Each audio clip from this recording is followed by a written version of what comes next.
We are in our series about the early life of Jesus when he was in his 20s, before he began his ministry with his people.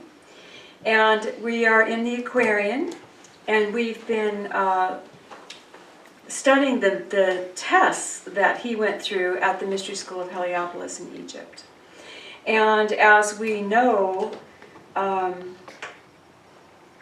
these tests were examples of what mankind will face, and it's all about human behavior. It's not about strength or what you know. It's about how we react as Christed beings on this planet. Have you been enjoying them? Yes. Okay. All right, the first two tests dealt with fear. Fear that he might have made a mistake. Fear that he couldn't trust the people around him. Fear that he would be hindered in his mission, and fear that he would be killed. So we all have experienced all of those, yes? Okay. He said, I trust my choices. I don't need to trust the people around me because I trust God and my guidance. And I trust I will be blessed in my mission from every experience I have. So that was his answer to those fears as they arose. Now, as we go to the third lesson, let me set the stage and remind you of the conditions. The first test, Jesus was put into a small, dimly lit room where he had hieroglyphs on the walls and he had some text to read, and he was told to find his soul. So he stayed in meditation. We don't know how long he was there, and he found his soul, and he went through all of the fear components of that test. When he came out of that test, they said, why don't you rest? We'll take you to a place where you can rejuvenate. And he said, no, no, no, put me in my next test. I want to get through this. And they put him in a room that was dark as night, with no light in it. And he had nothing to read and nothing to do. And there he sat for days, and days and days and days. And we don't know how long it was. But this is when he went through the deprivation of input, where he had to really just be with himself. All you can do is meditate and be with your own energy. And we know that the test that he went through on that level was also a fear-based confrontation that he could be wrong. And we all studied that. And if you want to get more deeply into what it involved, it's on YouTube and you can watch it. It's amazing, or read it in the Aquarian. So we're up to the third lesson, and this is chapter 50. So Jesus has just come out of the dark room, right? He waited 7 days, and then he was taken into the Hall of Fame. This is a chamber rich in furnishings and lighted up with gold and silver lamps. The colors of its ceilings were decorated with blue and gold. The shelves were filled with books of masterminds. The paintings and the statues were the works of the highest art. And Jesus was entranced at all the elegance and the manifests of thought. And he read the sacred books, and he sought the meanings of the symbols and the hieroglyphs. And he was absorbed in the deepest thought, and a priest approached him. In this moment, Jesus has been completely alone, and so he is not saying, don't leave me in this room where everything's beautiful. He's saying, no, I kind of like this room where everything's beautiful. I've been without, now I have things to read, I have things to study, this is amazing, thank you very much. And he is studying, and he's trying to get all the ancient wisdom, trying to understand everything that they have to offer. And then the priest appears, and the priest says this to him. Behold the glory of this place. My brother, you are highly blessed. Few men of earth so young have reached such heights of fame, because Jesus was already famous. Now, if you do not waste your life in search for hidden things that men can never comprehend, you may be a founder of a school of thought that will ensure you endless fame. For your philosophy is deeper far than that of Plato, and your teachings please the common people more than those of Socrates. Why sit in these dens and look through this? Go forth and walk with men and think with men, and they will honor you. After all, these weird initiations may be myths, and your Messiah hopes but base illusions of the hour. I would advise you to renounce uncertain things and choose the course that leads to certain fame. Jesus knew that his impact was to be on the common people, to turn their hearts back to God. He already knew what the people needed intellectually. He had the wisdom of what they needed. He could have written so many books. Do you understand how many books he could have written? He taught healing. He taught how to deal with the nature. He taught how to walk with God, how to stay connected. How many books could he have left on the planet that would have enlightened mankind to follow? He had the knowledge. And he knew what he knew. So when someone came to him and said to him, really, why are you here? You really have the path already set before you, and mankind is waiting and ready for you. So we know that this is the test of the ego. Our egos are always trying to tell us who we need to be in the outer world.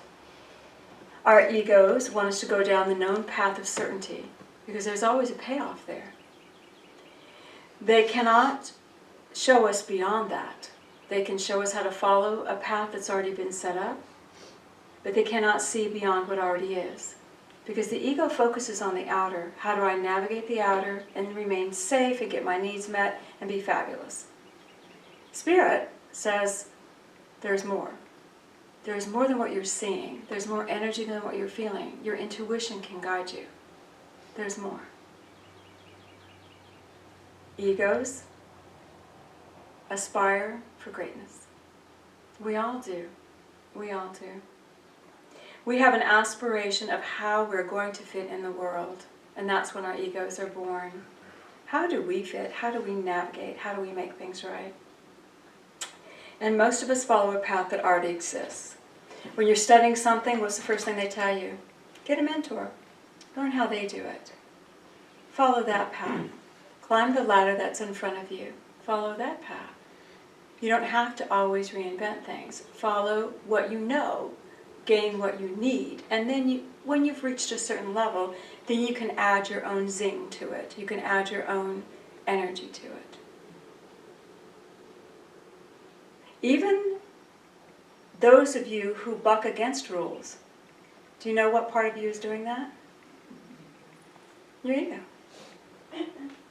We can comply with what the world wants us to do, or we can stand and fight what the world wants us to do, and we're still in our ego. Because we're dealing with the world. We're dealing with that which has been created. Our eye is on the paths in front of us. And if I don't like that path and I dig in and I rail against that path, I'm on that path. Because all of my focus is going there. Our egos are so necessary. They really help us create. And just think how vulnerable Jesus must have been. Have you ever found yourself in that space when you think you need to go here and someone says, well, if you're going to do that, you need to go 1, 2, 3, 1, 2, 3, 1, 2, 3. And do you do it? And most of us will if it's about a job. Well, I need to do that to keep my job. That's okay. But do we do it about our life? Egos are very difficult to talk about. This is a very difficult lesson. So, we all tend to follow a path that already exists. To Jesus, he said there's certain fame. There's certain fame. You're guaranteed fame. You're guaranteed wealth. You're guaranteed all of this goodness in the world.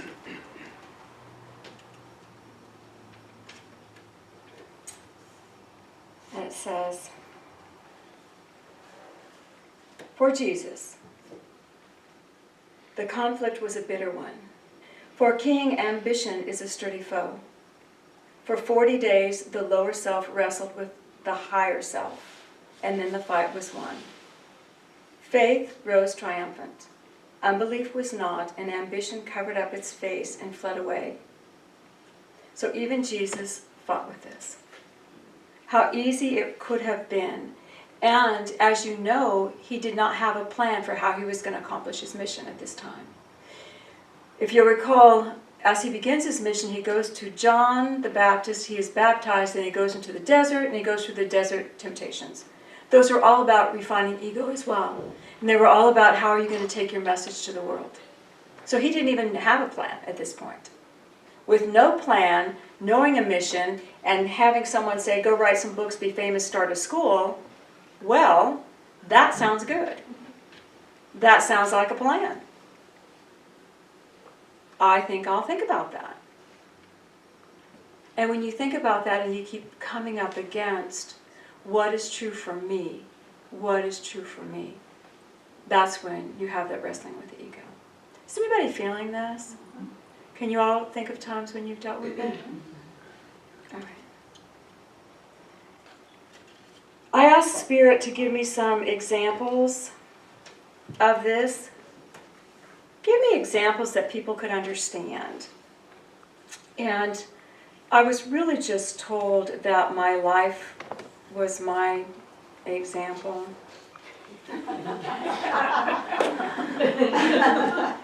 I cannot tell you how many times I have said, "Oh God, can we just win the lottery?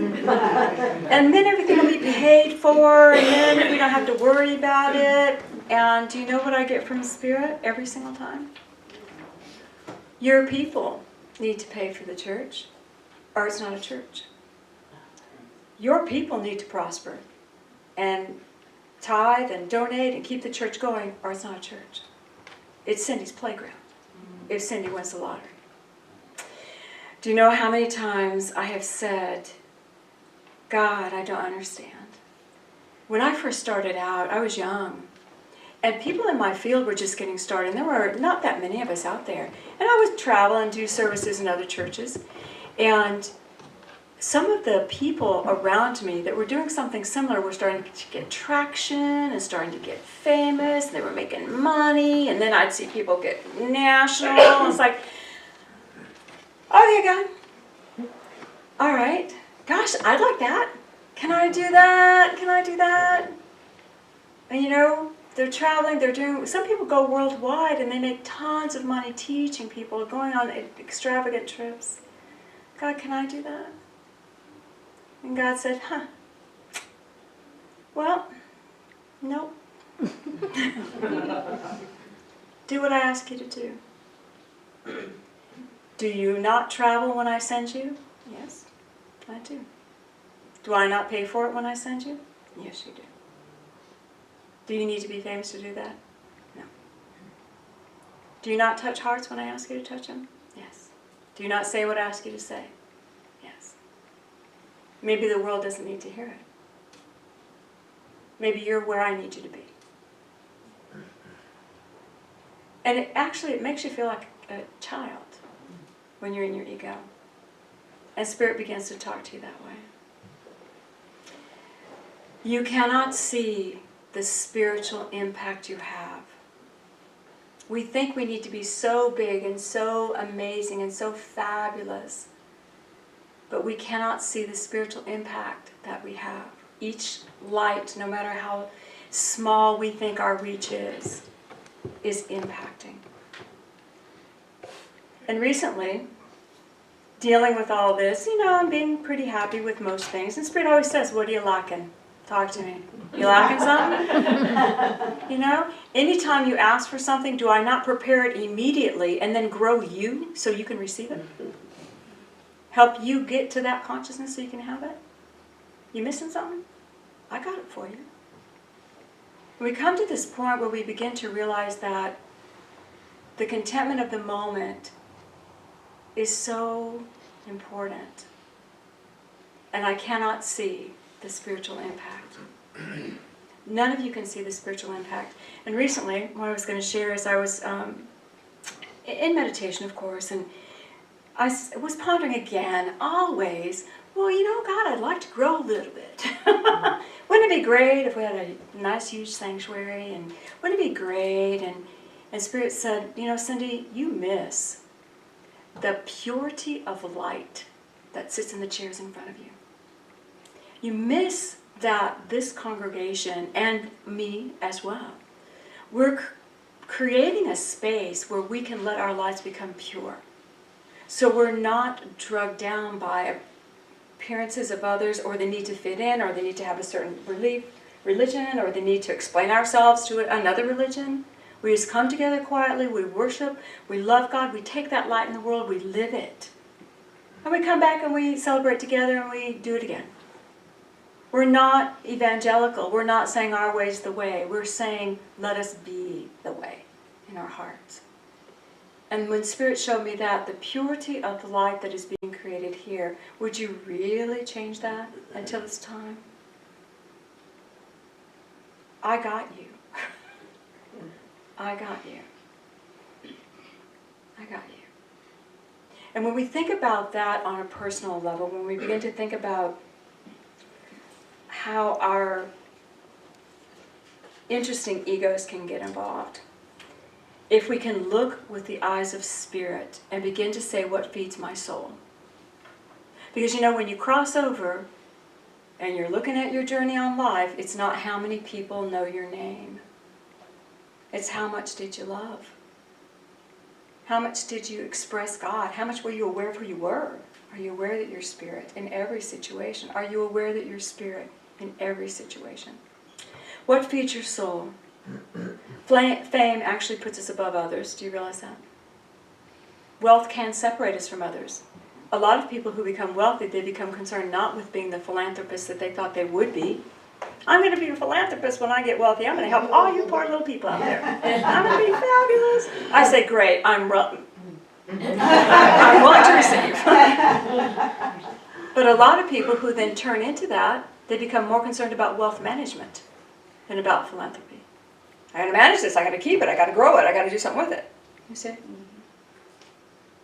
Keeping our eye on Spirit. And be wealthy, please. Please be. But you can do it with your eye on Spirit. And in Spirit, there is all wealth. All wealth. Anything that separates us from our Spirit is born of our ego. Who am I in the world? We still ask. How does the world see me? How do I help the world? So I have this one wee little thing to share with you. Spirit said, we don't need to be the best. We need to be our best. Can you guys hear that? We don't need to be the best. We need to be our best. So my little story of that example is this. I was raised in a world where, and I am seasoned, I was raised in a world where as a child, the rules were set. And your identity, especially as a child, were your grades.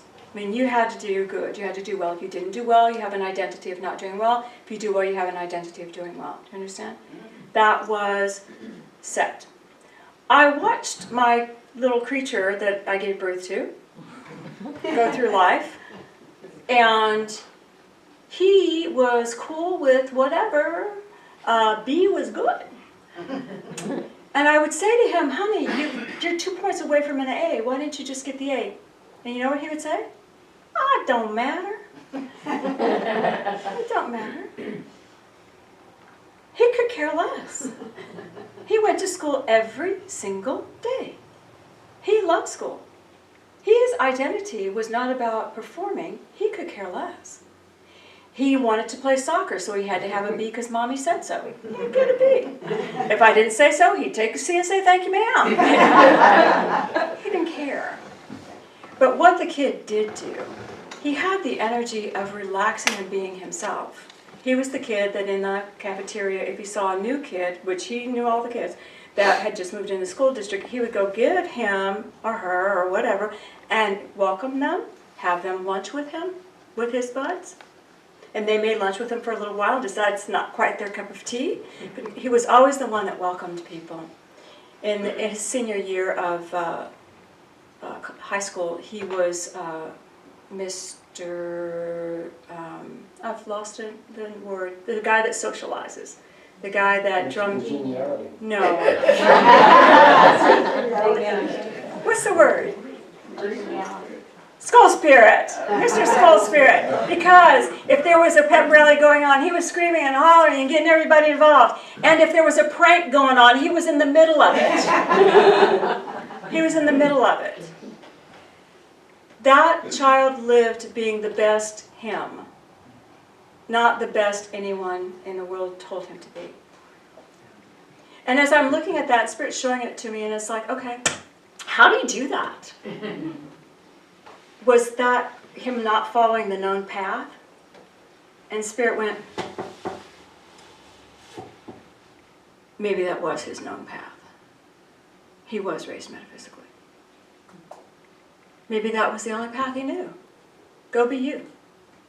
Go be you. Doesn't matter what anyone thinks. That's when our eye is on Spirit. That's our path. Go be us. Be the best us, not the best at anything in the world. Doesn't matter if the world even sees you or not. Do you realize that? It doesn't matter. It matters that you see you. Our path, to keep our eye on Spirit. So this is what Jesus says.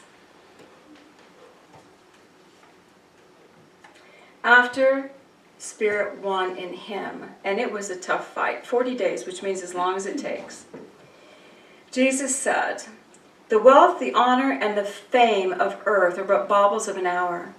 When this short span of earthly life has been measured out, man's bursting baubles will be buried with his bones. What a man does for his selfish self will make no markings on the credit side of life. The good that men do for other men will become a ladder, strong, on which the soul may climb to wealth, power, and fame of God's own kind that cannot pass away. Your spiritual consciousness is wealth. That will not pass away. And in your spiritual consciousness, the true definition of wealth, I can have anything I want when I want it. I don't have to be burdened by management. I can have anything I want when I want it. Give me the poverty of men, because he thrived with all the people. The consciousness of duty done, and the approval of my God, and I will be content.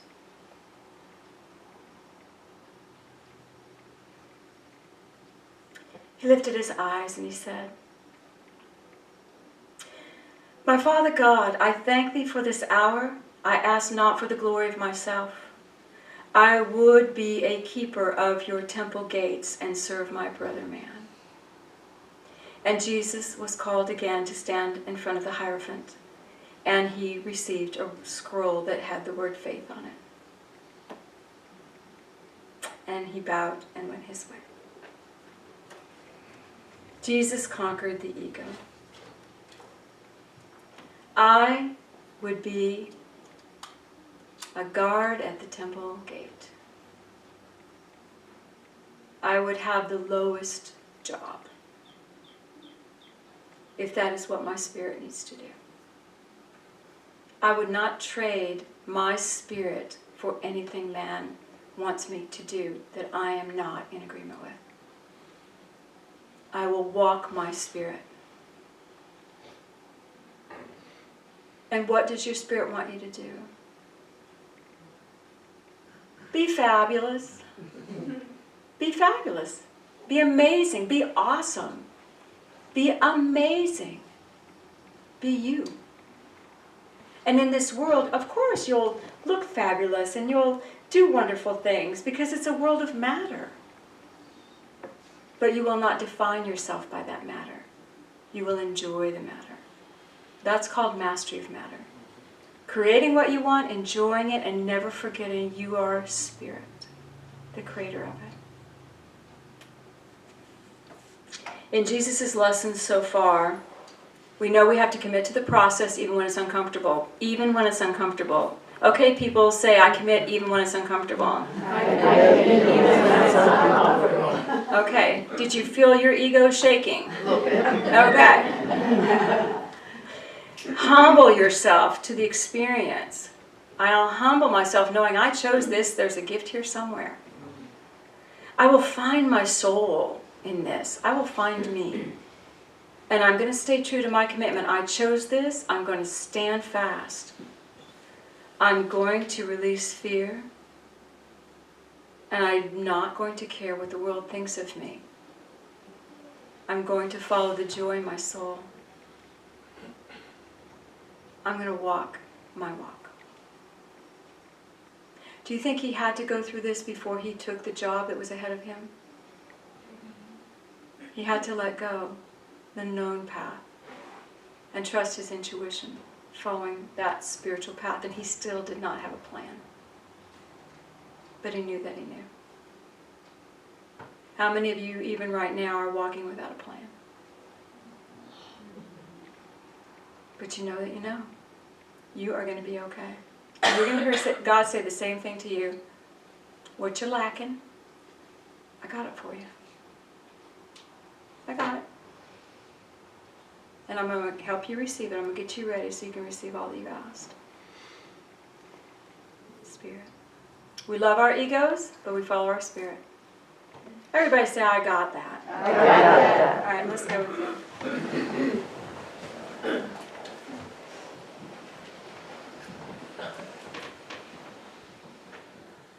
Father, Mother, God, our Creator, our God, our Father and Mother. I ask that your infinite love just move into this space.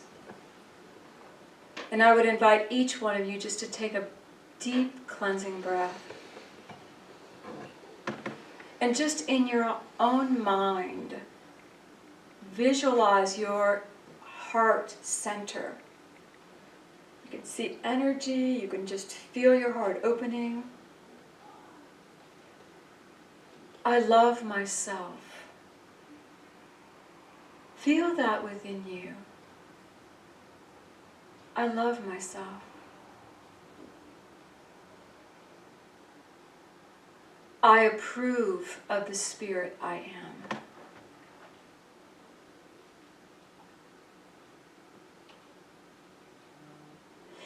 See the beautiful column of light coming over you that holds you safe. Beautiful golden light. And feel the presence of Jesus Christ stepping forward now. And let him take you by the hand. See his eyes in your eyes looking. You can do this. And hear those words, follow me. Follow me to your spirit. Follow your spirit to God. Follow the Christ.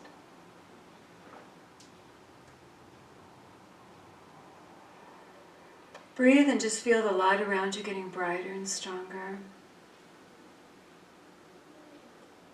Feel your spirit rising. I can do this. Just imagine your whole energy field just bright, sparkling, shining. The world may have an opinion of me, but I know who I am. And I will stand in that. Take a breath. Let your heart open. Send love as you exhale into your life. I love myself.